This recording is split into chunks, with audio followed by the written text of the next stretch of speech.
Namaskar. Welcome to BN Family. So far we have put out videos only in Hindi, although our primary language of communication in website, through Twitter, through Telegram has been English, and most of the investing, trading related content, even otherwise, is available in English only. There's very less content available in Hindi. So we tried to make videos in Hindi with subtitle for English. So this is a redacted version of second video meet presentation. So usually we have a third Saturday of every quarter blocked for presentation video meet that we have for pro members. So this time we had this on 16th January 2021. So let's see what we are going to cover today. The topics are investing versus trading. There is a lot of confusion about that. What is a speculation and how it is different? Then churn and allocation is what we are going to talk. After that, the kind of trades that interest us, the kind of trades that we majorly focus on. And then lastly, we'll have the review and tour of the website. There won't be any Q&A because it was for live presentation, because there were people who joined us there. But here we'll finish with the review and tour. So let's start with the what is investing and what is trading. Okay. So basically, what is investing? Investing is you are putting something now to you know get the benefit of that in future. This is what investing is. Generally it is understood in financial terms. You have to be careful about one thing. So investing is only investing when you have to figure out the value of what you are investing in. So say you are investing in a home, so you have to calculate the value of the home, and if that value is much more than what you are going to pay for it, then it is investment for you. How do you calculate the value of your home or any asset? So for that you have to first figure out the life of that asset, how long that asset will be useful. So that is first thing, life of the asset. Then over the life of the asset, each year you have to figure out how much value it will generate, how much you will get from it, and then those values should be projected in the present. So say you have asset which will give you 10,000 rupees this year, then you have another asset which will give you 10,000 rupees after 10 years. Which is better? Of course, the first one, which will give you 10,000 next year only, because that, although 10,000 is in the both cases, but 10,000 after 10 years is much less valuable because of inflation. So present value of the same future you know uh, yield will be less. So fundamentally you will see that is the issue. So first thing is you have to figure out the life of the asset. Then second thing is how much value it will generate each year. Then third thing is you project it back, discount it back to the present and sum it. That is how you get the intrinsic value. What is the value of that asset? And if you're getting that asset for much cheaper rate than its intrinsic value, then that is you are making investment. Now if you hold it for the life of the asset, which is 10, 15, 20 years, and you are only concerned with the value that it is generating, In terms of a stock, it is about the dividend that it is throwing out, which you can use. Then that is investment. But generally, what do people do? They take some stock, they figure out the business model, management, industry, and all those stuff, figure out some rough value, then they buy it. And after 6 months, 2 years, 3 years, when it has done more than the intrinsic value which they have calculated earlier, they just sell it. So what is this? So you are assuming too many things, about the life of the asset, about the the value that it will generate each year. Then third is the discount rate that you're using. So if you're assuming longer lifespan of the asset, if you are assuming that it will throw more value, if you are discounting it slower, then you can manipulate the value. So basically it is all very subjective, although it sounds like very scientific, mathematical, because you have formulas and you are putting numbers there. Nothing subjective. But fact of the matter is it is all very subjective because you are putting too much assumptions there. So, in our opinion, that is, not really investing, so to say, because for investing, you got to put it for, at least, significant time of, that asset. Then what is, trading? Trading is about collective psychology of market participant in limited time frame. Very important, limited time frame, because collective psychology of market participants can change very drastically in longer time frame. So you have to have this limited time frame concept in there. So collective psychology of market participants. Who are market participants? Trader, intraday trader, BTST, FNO, short term, few weeks, few months, institutional, buyers, investors, all those people. So they are market participants. You and me, we are also market participant. We all have our individual psychology about a stock, business, market, country, what it should do, how it is valued, how much it should be valued, all those things. We all have that. The thing is, when you're into trading, you should never focus on what you are thinking. You should be always focused on what is collectively market participant are thinking. So you get out of that mindset of what you're thinking, what how much it should be valued. All those things are irrelevant. You just come out of it, then look at what collectively people are valuing it at. So that is the difference. And then limited time frame is important. So you'll see so many people will be have been talking about that Burger King IPO. So stock, the issue price was around some 59.60, um, listed at 110.12 in the morning. After that, few 20% circuit, and it went to 191, 200, something like that. So it's like 3x, after the issue price. And even if you bought in the morning, first day, it will still be almost double. Now,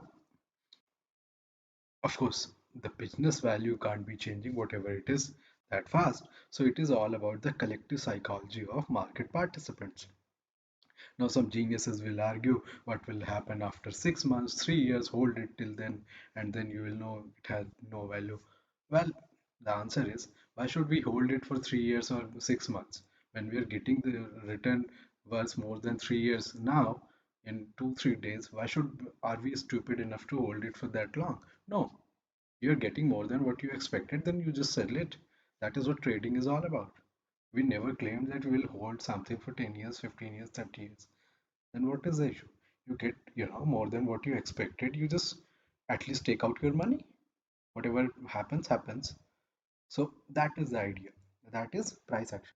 So price action is, collective psychology of market participants in limited time frame. Limited time frame is most important part here, and intrinsic value is about yield over life of asset discounted to present. That is investing and trading. Fundamentally, what we see is 99.99% people are only doing trading, but they term it as investing. I mean, it's all right. I mean, whatever they want to say, it's all right. Then what is price action and why do we like it? The thing is, the price action, as we have already understood, is about the collective psychology of the market participant.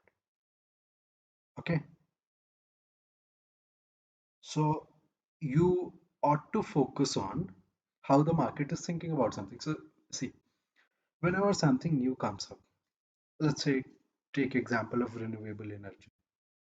First, it will be, very costly as compared to what we already have in terms of energy sources. Most people will, not believe in it, but there will be some so-called fanatical visionaries who will believe in that idea. They'll put the money, they'll put the brains, they'll put the time, they'll put the effort, and start making it better, cheaper. And then some other people, you know trust, figure out that it is going to work in future, so they'll back it further. That is how things become widely adapted. In market, you don't make money just because the company is making money or not, because fact of the matter is dividends are not really sufficient to make it work, unless you're talking about 20 years, 30 years. Otherwise, a dividend is largely uh, not so material thing to consider. We also have a post where we talk about what is dividend investing and how to go about it. Most of the people confuse things even in dividend investing. They think, something which is high yielding, 8%, 10% dividend yield is, buy that and it is dividend investing. It is stupid.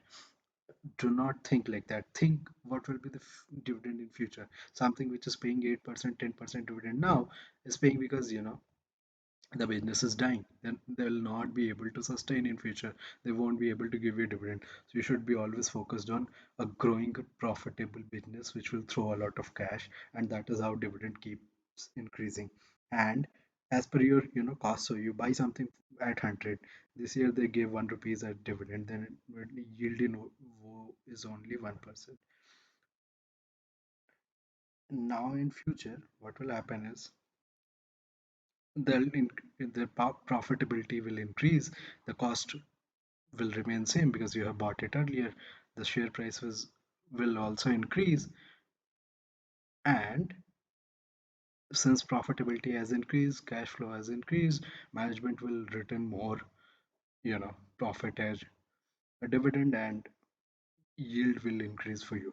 So that is how you should be doing, not buying Coal India and ONGC and IOC and all those sorts of names which are trading very cheap and dividend yield is really very high, even higher than FD. That is not the way to go about it. Price action is about no stress. It is about not having to be glued on a screen. It is about a freedom about going in cash as and when you want. It's about no fear of market running away, no missing opportunities. So why there is no stress? There's no stress because see, as a value investor, a long-term investor, fundamental investor, you have to figure out, you know, a value for each stock that you are, considering to buy. If not exact value, then you'll have to figure out a range, which won't be very large that, between 20 to 50 you can buy. That is too wide a range. You'll get something like, maybe 45 to 50, something like that. A narrow range. But see, market is not going to work according to your whims and fancies. Stock price may, run very fast, and let's say it is started at 40, you bought some, traded at 45, you bought some, went to 50, you stopped buying because now it is at the upper band of your value. Now it is trading at 60, and all of your 6 months of work has gone waste. Why? Because price is much above what you are willing to pay, what you have calculated as value. But then who is going to decide, a business should be trading at 18p or 20p or 30p? Nobody. You can't decide that. You don't know any better than market. Then that idea is very stupid for this reason, because you can't be really, knowing exactly that this business, you know, is worth only 12p and 12 to 15p. Market can easily make it 20 or 22p. You're nobody to decide that, and you can't do anything about it. Even in that respect, even if you do valuation and focus on all those things, it is better to not fight the market. You find something which is very absurd in your opinion, it's all right. At least don't fight it. You think that something is ultra cheap, dirt cheap, still don't fight it and buy it, go long, because market is punishing it. So let it at least stop the punishment. Then you start buying. Of course, that will mean you won't be able to buy at the bottom, but that's all right because you don't know what is the bottom. Similarly, at the top, you shouldn't be shorting just because you think it is very, overvalued, because markets can remain overvalued far longer than you can remain solvent. A very, famous saying.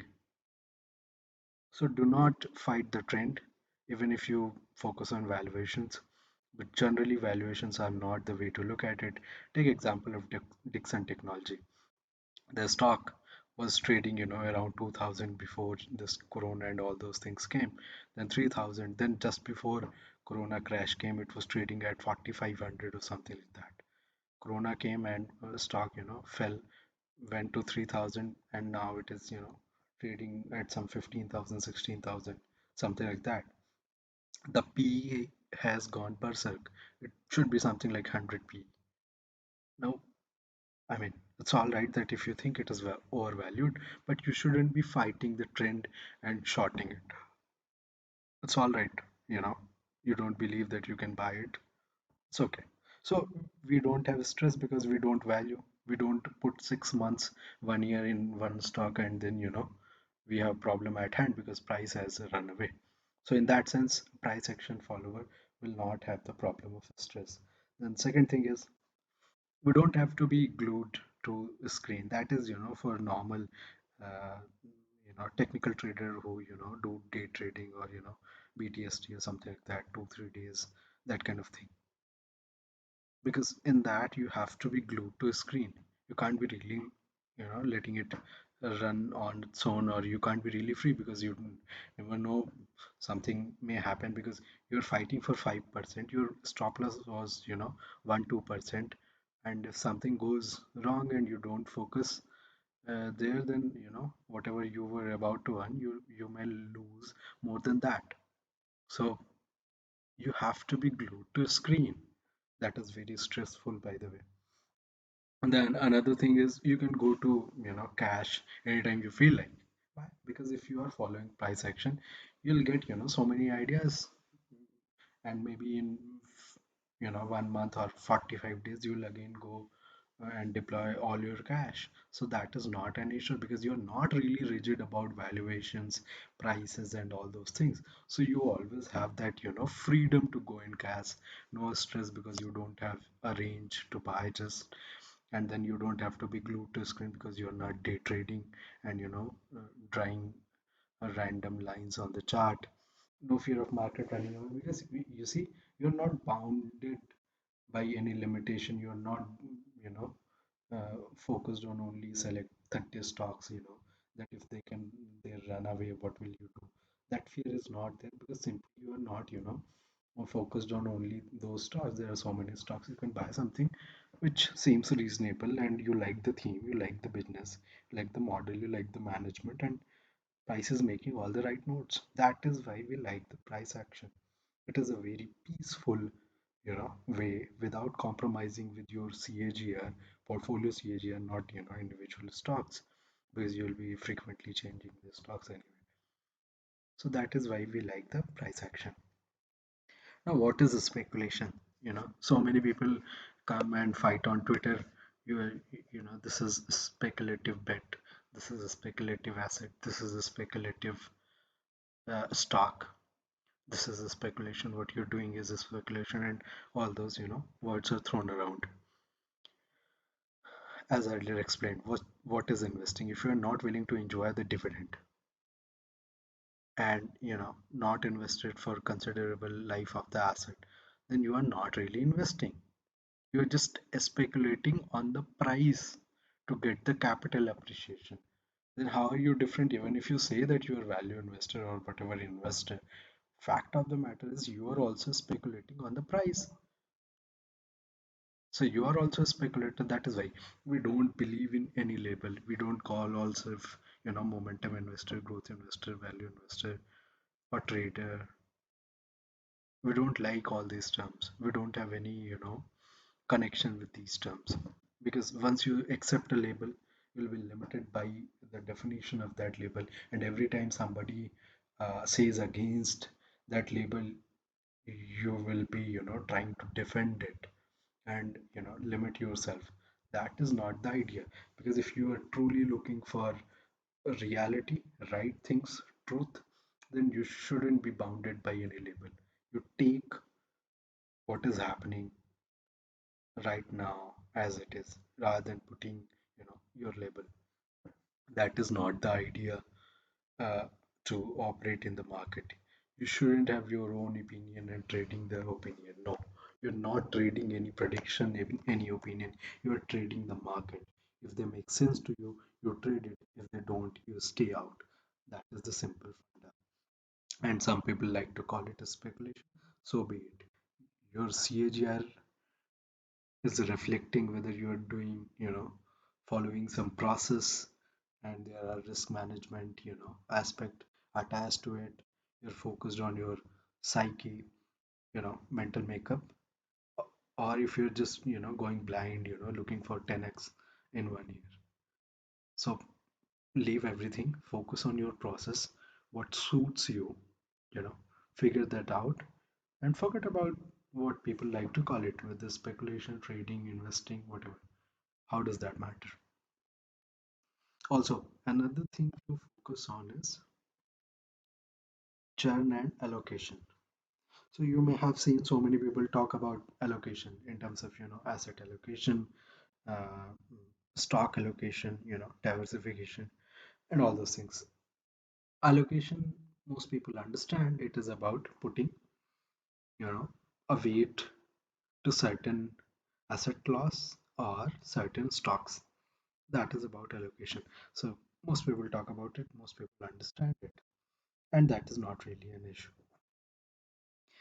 So, for example, if you find something which is in high growth area, are growing 30-40% quarter on quarter or year on year, and sound industry dynamics, not really pure commodity or something like that. Market likes it for some reason, and you find it that there is some very low risk entry point. A stop loss is barely 18%, 12% from current market price. Then load it, 10%, 15, 20%, whatever threshold that we have. Because see, such opportunities come rarely, and once they come, you better be careful and put whatever you could. So, for example, in June, July 2020, you had Loris Lab, trading very cheap. Uh, you could see the chart was very good, management top class, growth there, pharma fancied, sector, and in that Loris was really growing very fast. You couldn't have asked for anything more. You should have loaded up on it. Same Dixon Technology, same India Mart, you know. So that is how you focus on allocation. And allocation should never be always about how much you can earn. It is also about, stability. So you shouldn't be, putting too much risk that, something which is very risky and you end up putting too much weight to it. That shouldn't be done. So that is about allocation. Then comes the churn. Churn is rarely talked, and barely, 19% people may talk about it. and most of them will talk about it in negative terms. And hardly 1% people understand what is churn. And out of that 1%, 0.1% people will be really using this idea, to make things better in their portfolio. So 90% people don't talk, 10% talk. Out of that 1% understand, and out of that 0.1% really use it. What is churn? So churn is how fast you are moving money from stocks trades to newer stocks and trades. And that is churn. So you take absolute return of 80% and you have this first machine, you know, which gives you 80% return in one shot. Another machine which absolute sense, it also gives you 80% returns, but it will give you in two shots. Similarly, third one will give in four, fourth one will give in eight. So first one you put 100, it gives you 80%, you get 180. Second one you put 100, first it goes through one trade which will give you 40%, it will be 140. Then in second trade 140 will be run, again 40%, you will get 196. Similarly in third one there will be four trades, each of 20%, and you get 207. And in last one you get eight trades and you get 214. So see, 180 is after 80%. It's hard to imagine and figure out that this stock can run 80% in 1 year. There will be always so many stocks which will run more than 80%, but before that happens you won't be able to say, because these are the reasons it should run 80%, 100%. It is very hard to figure that kind of opportunities. So leave the first machine, it is useless. Then talk about the fourth one. There are eight trades, each of 10%. It becomes glued to screen kind of thing. This machine will mean that you have to be glued to screen. Either you are a super genius coder who has so much computing power and money, you can spend on building algorithms and they'll find the 10% trade and you can leave it. But since we are assuming that you are not that kind of person with that kind of resources, you better leave the third option also. So there is some sweet spot between 2 and 4. So largely, whatever we share, we figure out everything, and then ultimately we see whether we can figure out a way where a stock can run 40%, in few months, mostly in 1 year. If we don't find 40%, we generally don't talk about such stocks. We talk only when we see that there is a space to run 40%. That is what we do in few months. Sometimes it may happen in few days, other times it may happen in few weeks, and 2 3 months, 4 months, 6 months, 8 months, 9 months, it's all right. But the threshold is 40%. 40% is also difficult. You can't find always opportunities. For example, when Nifty is trading at 14,500, it's hard to find stocks which can run 40%. Why? Because even if intrinsically you can figure out there are these triggers and chart is this, and it can run 40%, 50%, 60%. The trouble is, if market falls, the stock will fall. So it's in that sense hard to imagine that 40, 50, 60% kind of returns can come directly from stock. And that is why at times you have to focus on this 20, 30% kind of rate. So this is churn, but you see, 40% you have to take two trade and you are home. You are making so much, 90%, 96%. So from this 96 to 207, that is the area that you should be focusing on. 2 to 4 trades, 40% to 20%. That is the range, per trade. Shouldn't be going this side because that will make you, you know very stressful and focused on a screen. Shouldn't be going that side because you won't find the opportunities enough. This is the sweet spot. That's about channel allocation. Hope it helps you, making things better. Then types of trades. So basically we have broadly four kinds of trades. The first is alpha stock. What is alpha stock?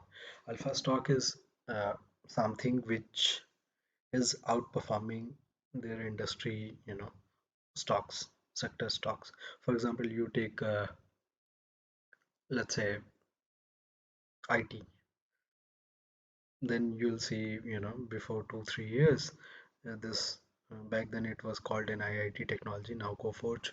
You'll find that that stock was, always running ahead of other IT stocks, especially mid cap.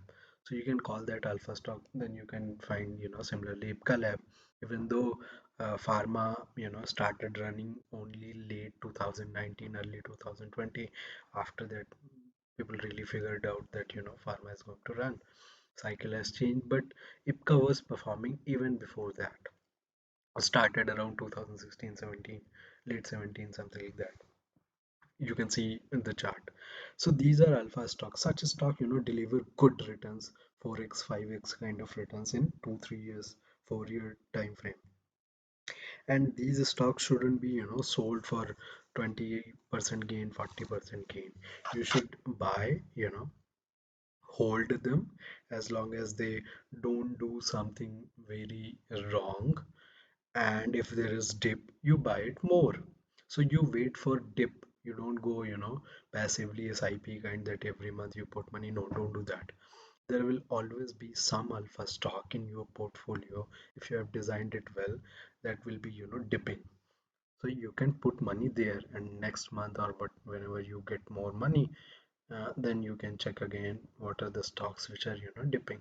If something is dipping too much, there is some problem, especially if markets are good and the stock is still dipping, industry is good, sector performing well, but your stock is dipping, then by definition it is not really alpha stock. You should be getting out of it.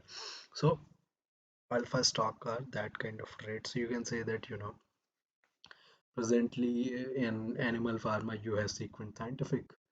You can say it is alpha stock. You can say Balkrishna Industries is alpha stock. You can say HDFC Life is alpha stock. There are so many others also. ICICI Lombard similarly in general insurance. There aren't really peers to it.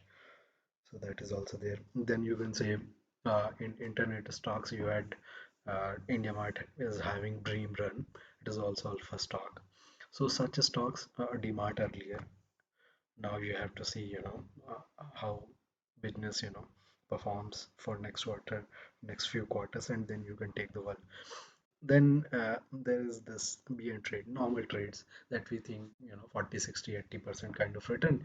You start, buy that, but maybe in future you realize that, it has potential to become alpha stock, then you hold it longer. So these definitions are not really rigid, they're very fluid. Okay, but you if you already understand what kind of trade it is, you'll be able to manage it better. Super trade and storied ideas. Storied ideas are, stocks such as who have, long-term breakout, 10 years, 12 years. Basically, their story is changing somehow. It may be, visible through price action in multi-year breakout, all-time high breakout after, decades, 6 year, 8 years, or maybe there is something which you understand from the business perspective, fundamental side, that is changing and making the story better of the business of the management. So these are, storied idea. We won't be taking names, but there are, few stocks which you can qualify as a storied idea. So these stocks may take some time to perform. You require really, a patient mindset for this. Uh, these stocks are not really for everybody. You should have that patient, mindset. Otherwise, you'll end up, selling it at the wrong time. Also, if you are having stop loss in such ideas, they should be deep.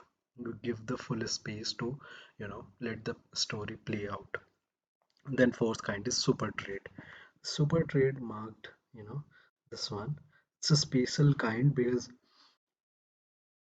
all these other three, have 40% threshold for return, but this one doesn't have.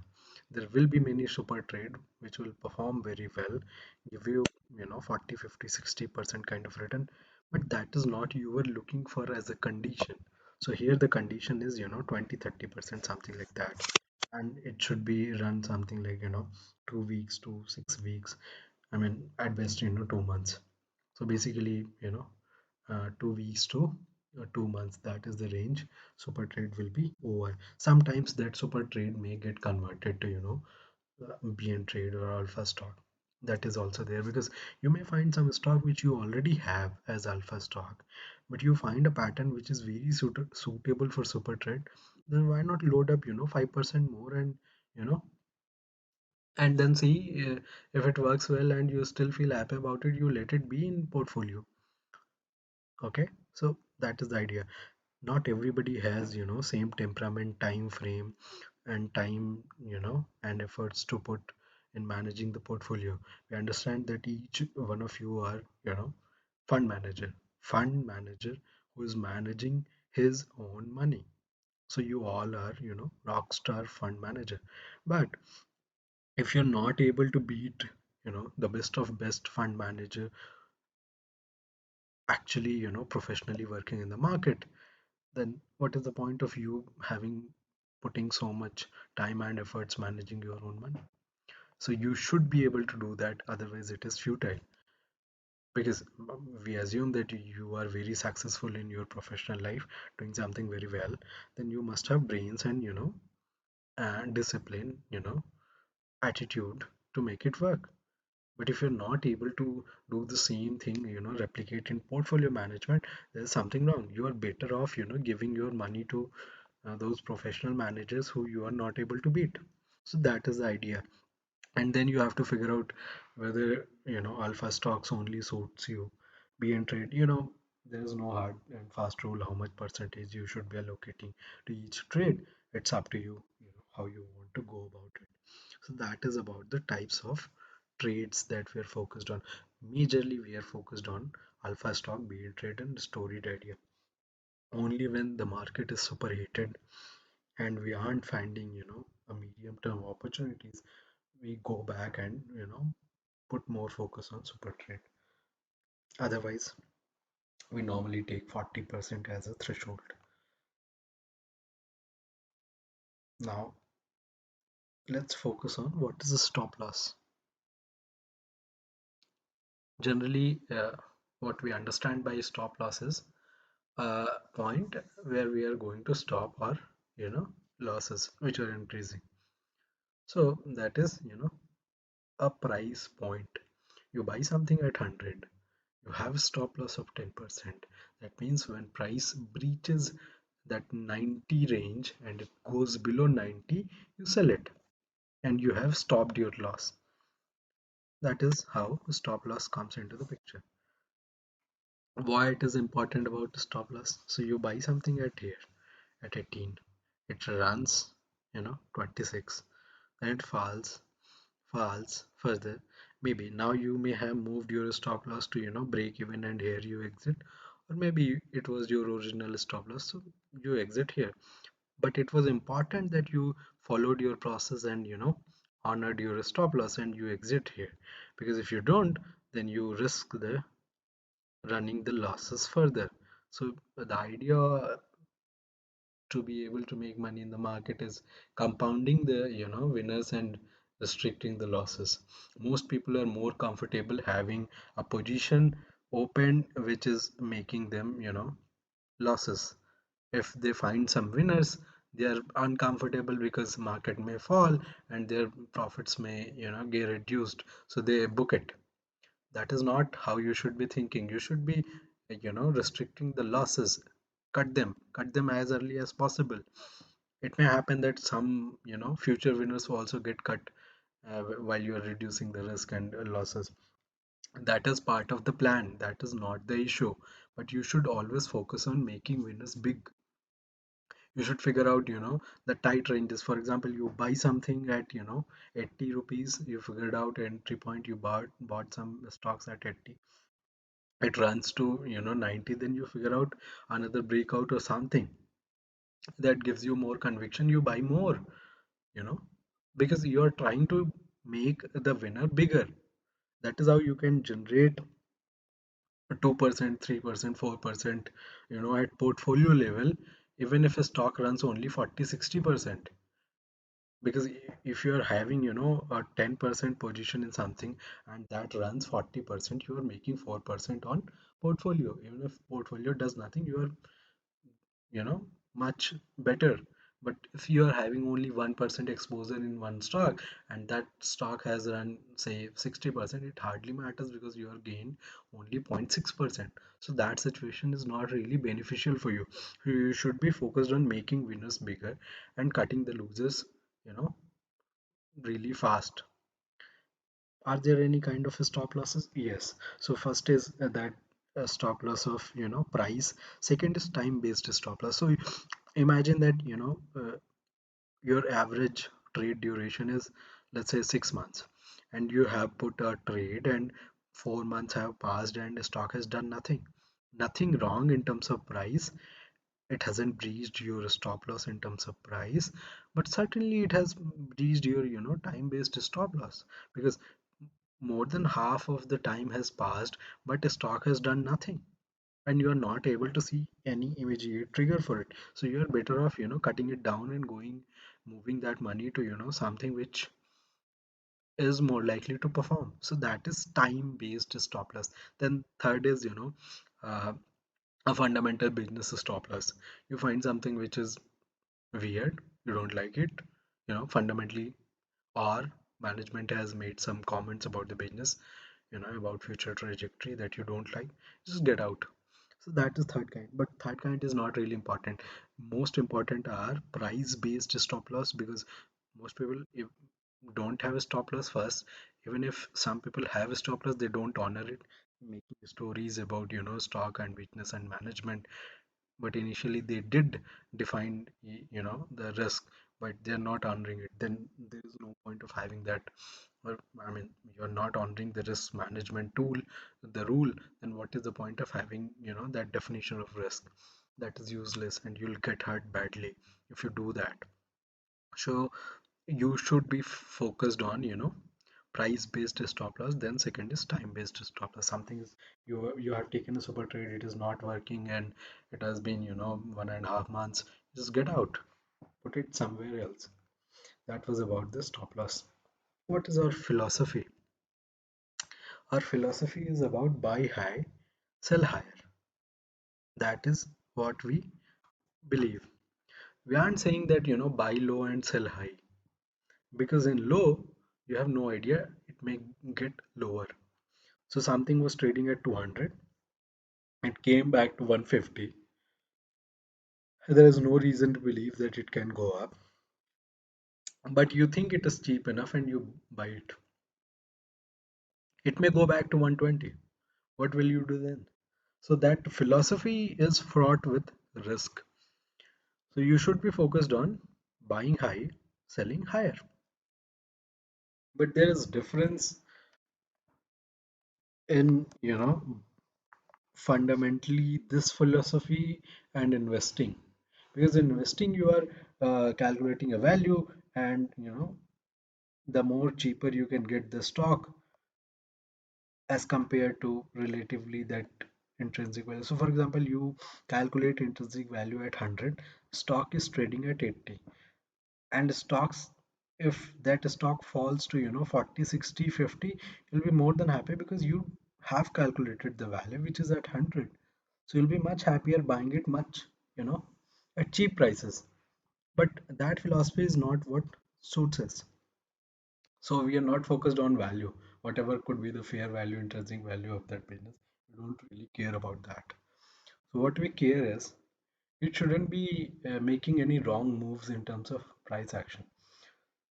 So that is the difference. So you can understand it by another example. Say you consume almonds, in kheer or halwa or whatever sweets, and let's assume that the price was 800 rupees per kg for almonds, and now it is at available at 400 rupees per kg. Will you buy more? Of course, you'll buy more. Earlier, if you were, used to buy for 1 month 1 kg, now you'll be buying 4 5 kg because you are getting at half price and you are going to consume the same almonds, and they are not going to be wasted in 3 4 months in any case. So you are putting half of the money, okay, for the same amount. Of course, you'll buy it because you are going to consume it. But let's say you are a trader who trades, so many things. Among those things is, almonds also. Now, would you buy it at 400? Because earlier it used to, be sold at 800. No, because the fear is it may go back to 300 or 200. Who knows? As a trader, you're not going to consume those almonds. So there is no intrinsic value, relevance for you in that sense because you are a trader of almonds. You're not going to consume it. So you care more about the prices, whether it can sustain at 400 or not. If they cannot, whatever reason is there for your belief, you'll not buy it. That is the difference between investor and trader in market also. So as an investor, if you're going to consume the output of the business, which is dividend, then you are happy with the price. You don't care about the price unless it is exorbitantly high. If it is low, you are more than happy because you're getting the same stuff much cheaper. You'll buy it. But as a trader, you are more focused on price. So that is the difference. Whether you are going to consume it or not, we believe most people are not going to consume it. Even if they say they are going to consume it, they are not really going to consume it. They're really focused on trading it. If you're focused on trading it, then you're better off, buying which is selling higher. Because if something is, selling high, there is a reason why something is selling where it is selling. There is a reason why Asian Paints trade at 80p, 90p. There is a reason why some other companies may be trading at 10p. You're nobody to judge that whether it should trade at 20p or not. But if market starts liking, that 10p stock, you buy it. And how do you know that it has, started liking it? You see the price action, you see the chart. Are there some moves? Then you figure out what is the ground reality. So first thing, if you are interested in market, you should figure out all those exorbitantly overvalued stocks and then figure out why they are trading where they are trading. You will be fascinated by that study. That is more important than studying that low valued business that you think you are getting for free. Useless. You'll lose more money, time, effort, sleep. No point doing that. Focus on where the market is focused. So the job of the market is to visualize a future where they see that certain kinds of businesses will have more space, more profitable pool, more areas to cater.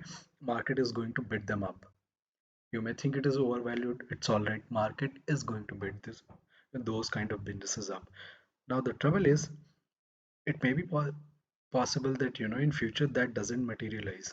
So market has visualized a future, but maybe it won't work that way. But that happening is far ahead, maybe 8 years, 10 years, 20 years. So nobody has any idea whether it will work or not.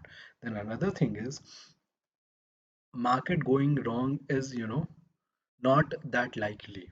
You may tend to believe that you know better and you think it is not going to work. But if market is betting on that, you're better off going with the market. Take a look at the website. For members, most important places, actionable ideas. There you can see the list of ideas that we have discussed. Okay, so you can find whatever stocks we have discussed in actionable ideas.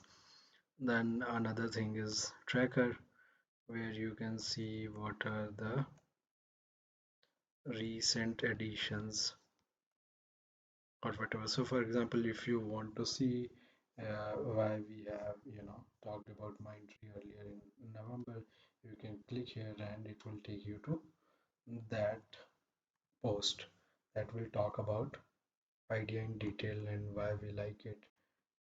and it will also ask your opinion why you like it or not. So that is about tracker. Then important area where we put out what we're thinking about markets, the recent discussed ideas, and how you should be thinking about that section is threads. So for every 15 days we start a new thread. This section is very important to keep an eye, what is going on. So here you can see we have talked about, core portfolio, what it should be, data play, IT, pharma, chemical, agri, platforms, structural plays, Atmanirbhar Bharat theme, all those stuff. So this is where you can, you know, figure out how we are thinking about things. It really helps you if you are new, to know how we have been thinking about things in the past. Concepts is a section where you can find, theoretical ideas which are useful even in future. So for example, that IPO logic, uh, how it is, very important to focus on what price has done in the first day and relatively what price has done later. If price is doing much better from the first day of listing of that stock, then things have become better and market is going to like that stock in the future and you can take position. Similarly, reverse is also true. If for some reason a stock has gone below that first day, closing level, then there is trouble ahead. And as member you can always click on blog and you can get every post that we have put out in chronological order. So this is one place where you can get threads, the post on actionable ideas, the post on concept section, everything. So you can see this is actionable ideas, post, and this is threads. So you can see things which are posted in various categories will fall under the blog section. That is about the website that we have. We are present on Twitter, YouTube, where you are listening this video, and Facebook, Instagram, not very, active there, but we're also on Telegram, which we have forgot to put it here. If you like this video, do like, you know, and subscribe the channel and comment if you have any question. Thank you.